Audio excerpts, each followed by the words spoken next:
Let's talk about where it went and how difficult it was to get Standard Bank to commit to finance you guys.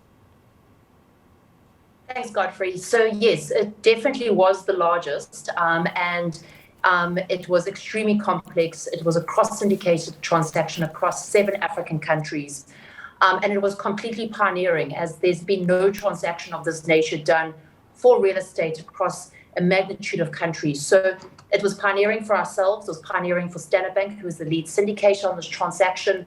And in these capital markets, as we've seen with rising interest rates and the economic downturn, to conclude a transaction of this nature with the likes of Standard Bank backing and 2 other financiers was a tremendous, tremendous success. Was it complicated in the structure, or also complicated by the fact that you had to get these people to commit to invest on the African continent? We all know, of course, about the perception that it's highly risky to invest on the African continent. Absolutely, Godfrey. I mean, I've been running this business for the last 8 years of raising capital for Africa. We currently have exposure to 9 African countries, and it's not easy. So, one, to get the support to raise this much capital for Africa is amazing.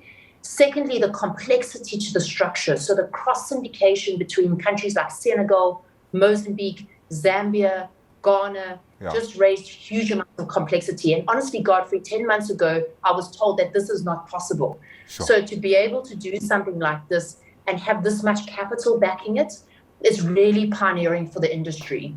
Great story. Let's talk pricing. How was it? How does it compare?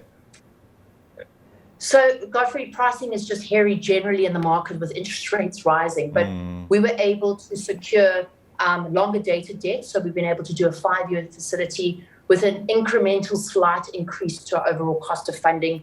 Obviously, we still watch where the dollar rates go out and where it's going to go from a market perspective. Thankfully, our leases, which are in dollars, are linked to inflationary escalations. So we are fairly hedged in relation to that. But I think we did a really good job in a really complex time for emerging market and also for Africa. So it's a great success story. Absolutely. The fact that you bring in this capital onto the African continent, definitely positive. One final question on the money side. Which banks were involved in terms of the what did you call it, cross-financing? Yeah, cross-syndication. So Standard Bank took the lead, followed by Absa Bank, and then thirdly by Nedbank. So to have all 3 of those financiers supporting a transaction outside of South Africa across the diversity of the African continent is really fantastic to see. So those were the 3 financiers that backed us successfully. Yeah, breaking ground. Okay, let's talk about what you're going to use the money for. So Godfrey, one is the refinancing of our existing portfolio to extend the tenor to 5 years. We've also raised some development funding in that to expand one of our projects. So, the idea is that, one, it's sustainability linked, which is really important because we've been able to get favorable pricing with those parameters.